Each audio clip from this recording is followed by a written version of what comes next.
Signal Good lost. morning, Guardians. The Hijabi Gamer here, and it is finally Friday. Another really long week, though Acknowledging nowhere near as long confirmation. as last week. But it's Friday, which is awesome and great and wonderful. And that means another Xur video, because I've said as long as I have internet and I am capable of doing it, I will continue to make these Xur videos. Or as long as there's Destiny available for me to make these videos about. So it's another Friday, it's another Xur Location video, and as you can see, we are in the reef. Now, fastest way to figure this out is if you go to the tower and you see no mark on the stairs, you just go straight to the reef. And he's only in one location at the reef. So as you can see, there's my buddy Senta 5530, the postmaster of the reef, and the bounty tracker. You go to your right.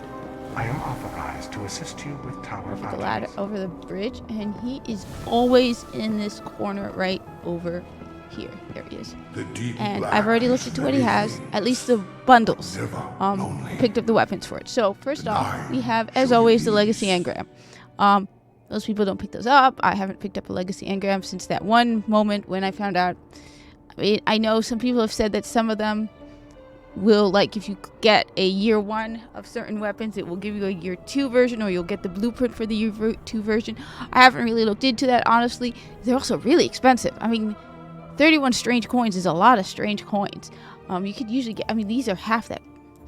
But, I mean, you do get grimoire score, I guess, for year 1 exotics, because you always get a grimoire score. You get more grimoire score when you unlock more exotics. So that might be a good reason to do it. I said I haven't done it in a while. Picked up any legacy engrams. I have almost none of the year 1 exotics. For the Titan, we have the Taikonaut, which all rocket launch, which is called, for the Titan, we have the Taikonaut, which is a helmet, which looks kind of cool, I guess.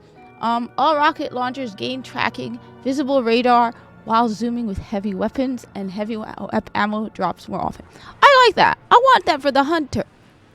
Tracking, the only problem with tracking with rocket launchers is it kind of, if you use it a lot, it kind of then, I remember when I started playing Destiny 2, after I'd been playing Destiny 1 for a long time, I'd gotten used to using rockets with tracking, rocket launchers with tracking. So then I had rocket launchers without any tracking, and my aim with rockets was terrible because I had gotten so used to using the tracking that I could not aim a rocket launcher. It took me a while to get back into being able to aim a rocket launcher because you get so used to the tracking that you just shoot in the general direction, and you don't take into account anything. It's just, so tracking kind of ruined me with rocket launchers for a long time.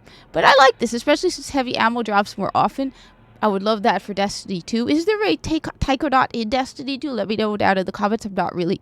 I'm trying to finish the campaign and legendary on my Hunter, on my Titan and my Warlock now, so I can get more involved in playing those classes. But I still prefer Hunter.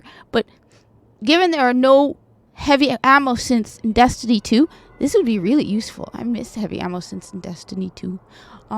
For the Hunter, you have the Bones of Ao, which is awesome. You need it. If you don't have the Bones of Ao, you need it. Upgrades double jump with an additional jump. It is awesome. You get an extra jump. It is great for things like the jump puzzles in the raid and all of that. If you don't have it, I always carry Bones of Ao with me. See? In fact, I have 2 Bones of Ao with me. But I have Bones of Ao. I always carry Bones of Ao with me. It's a great exotic. I wish they brought it to Destiny 2. I love Bones of Ao. Just having that extra jump is awesome. Anyway, for the Warlock, you have the Purifier Robes. Activating Radiance from Death disorientates nearby enemies. I mean, I could see that since I have used... the only class I've played as a Warlock really is Solar because of the self-res. So disorienting nearby enemies. It makes me think of when you play Warframe and you come back from when you respawn and all the enemies go blasting back.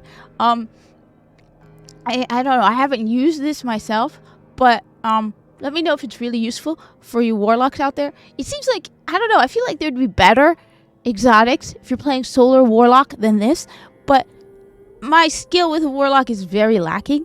I definitely need to play more Warlock and Titan. Then you have the Trespasser, which was part of a bundle last week. I have it. Not a really big fan of it, But again, even if you don't plan on using it, it's great to just pick it up for the Grimoire score. Kills with this weapon grant enhanced motion tracker resolution for a short time. This weapon fires bursts of bullets with deadly accuracy, and reloading after a kill causes the next burst to be longer, more powerful super burst. It's like a sidearm that shoots in bursts. It's a kind of, it's like, it looks like a fallen thing because it's got the fallen marking. I like which one was it that I no, it's the Crucible Assassin that I like, which makes it more like a guardian weapon than a fallen weapon because, well, I don't really like the fallen.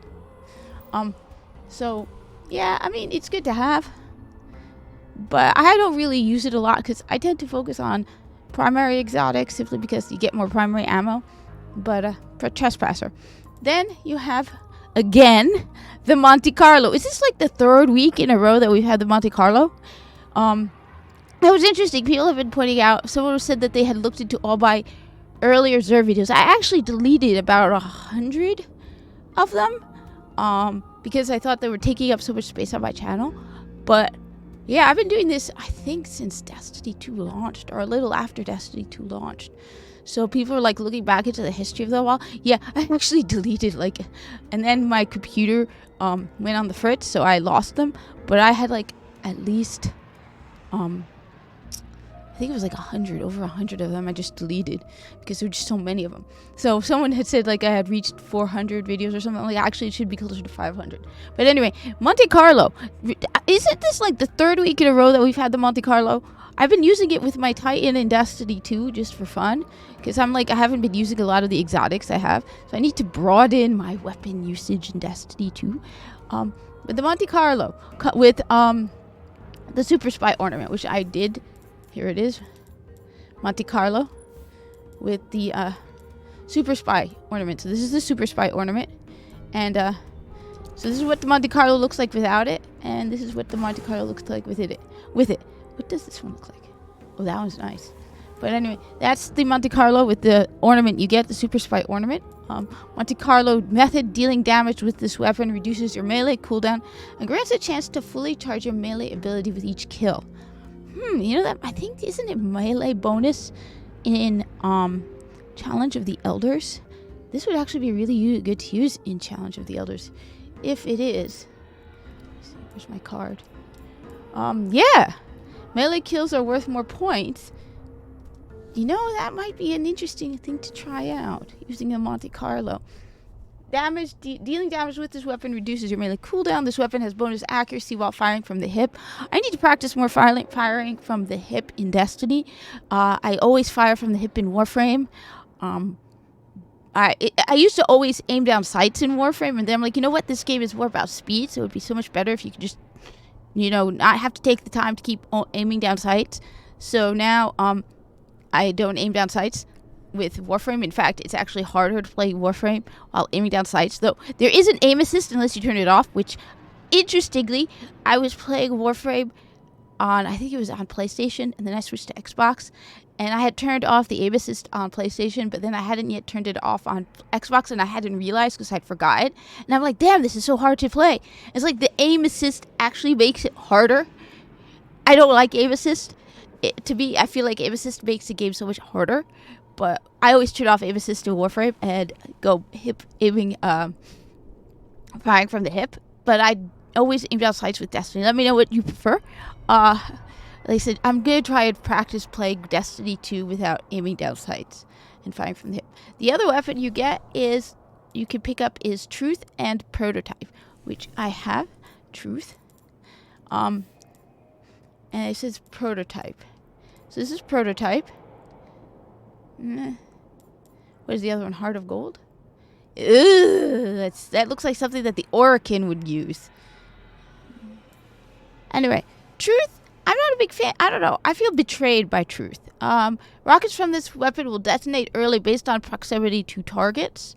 And then you have rounds from this weapon seek their targets aggressively. This is what I feel betrayed by. Because I was doing Challenge of the Elders once, and I was going up against, I think it was the Taken Cabal. Nurusk, I think it was, Servant of Oryx. My brain is freezing, but it was definitely the Cabal, and it was the Taking Cabal, and I shot at it with my truth, and it missed. He dodged it several times, and I was like, wait a minute, but this says it seeks their targets aggressively. How dare they? But so I felt like the truth wasn't being very truthful, but it could have just been me. Maybe my aim was off. As you can see, I really don't use truth very much. I haven't unlocked it. Remember the good old days when Destiny required that you unlock everything? When Destiny was so much harder than Destiny 2? I like the challenge of Destiny. Anyway, yeah. So, true. I will look into, as I said, Rumble Dawn is starting on Saturday, so I will see what I can do about, I will respond to the comments to my community tab post about running Destiny 1 on Sundays, see what's going on. I need to really think about that. Anyway, but I definitely want to do something with Destiny 1 on Sundays, see if there are people who want to play, maybe run some raids, do some nightfalls, because I miss having the, if you remember, you could get like the colors or something. I can't remember what it was, the halo or whatever it was you got around your head when you beat the nightfall. That was always fun. So I'll see what I could do. But that would be awesome if we could get some people together to start running some Destiny stuff. Maybe post it, live stream it, post it on YouTube or something. Be like, hey, Bungie, if people out there still playing Destiny, we love Destiny. Anyway, thank you for watching. Share this with other Destiny people. Because I think I'm the only one left. And I said I love Destiny, and I hope to see you in the tower.